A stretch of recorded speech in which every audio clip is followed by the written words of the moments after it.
กูเจ๊แล้วนี่คือหนึ่ง น้อยเอาปืนขึ้นมากูเด้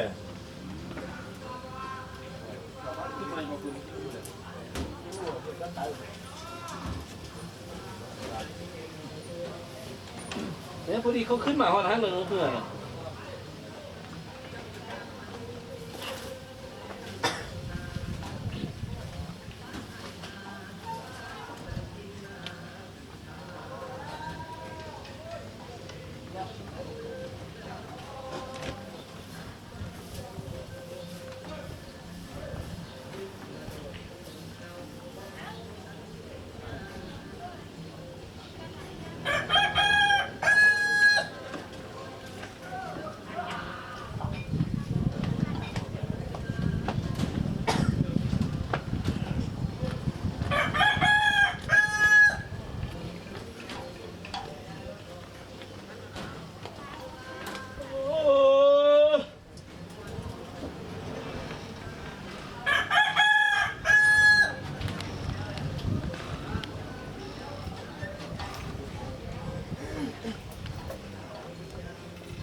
คือพวกกินมา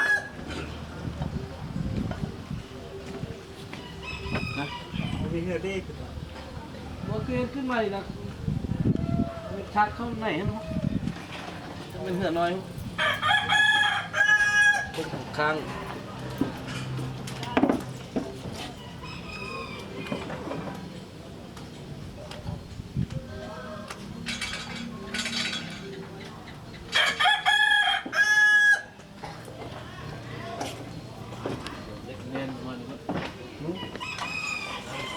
ผิดโอ้ยมาอีกกองเนี่ย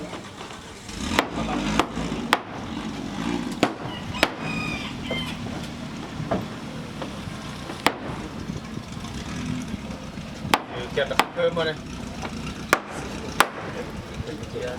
โดนเป็นเบาหวานได้ยังไงนะ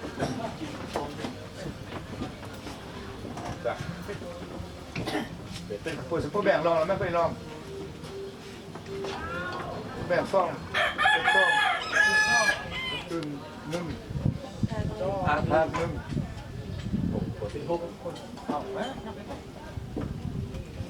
ว่ามีแล้วพวกแบ่งแม่ก็ต้องเส้นนึงเหรอ กูต้องแค่ลงเบนเนาะ หลงใจแม่ก็ต้องเส้นแบบพูดกับแม่ปวดเส้นเหรอวะ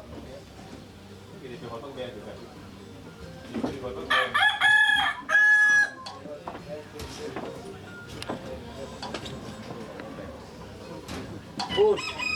กินฟูพูดเลย ตอนนี้ลงต้มอ่ะเลยโอกาสนู้นเขาเพิ่มเงิน50,000พอดบ้านเลยสุกสมัยมัน10 ปีฮอดประกอบเขา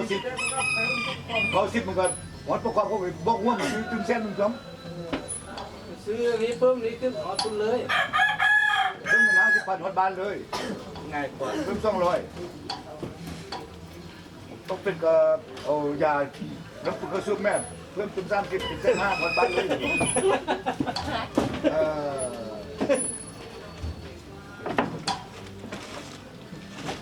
อย่างที่บอกประกอบมาเอา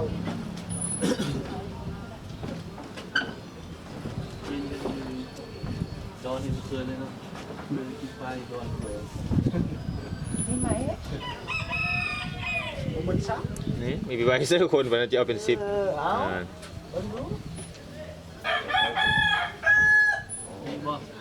ราคามันก็เอาเป็น9 คน เครื่องไล่เนาะ 3คนนั้น เครื่องไล่เนาะ มาสิ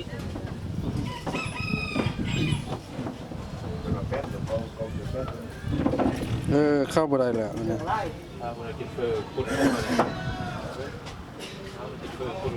เข้าบ่ได้ เอาแม่ไม่นิดลง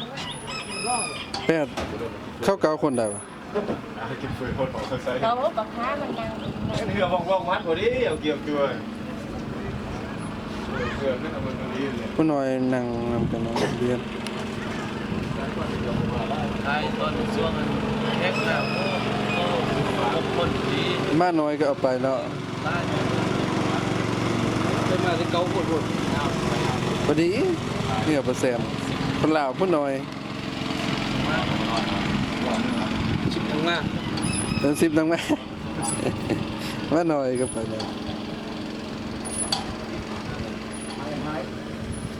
เดี๋ยวมันคิวคิวคิวเนี้ย เดี๋ยวแวะเอาปลาข่าเลยนะ สั้นมา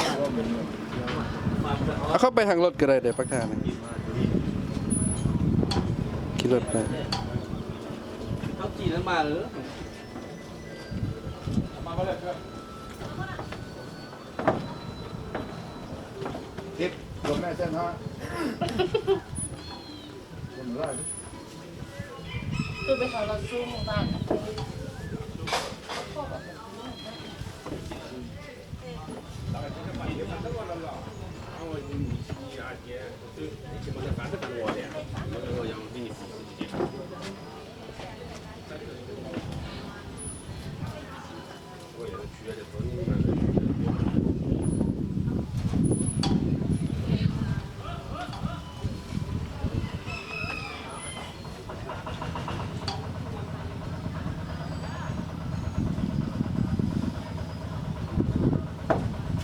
บ่อยมาก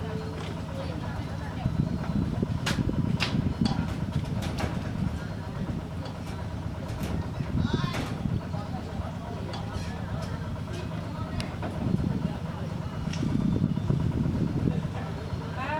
โกงมันก็ร้ายเนี่ย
อืม แค่มึงว่าไอ้ที่มึงลองจะเที่ยวเดือน เรื่องมันจะอันมันก็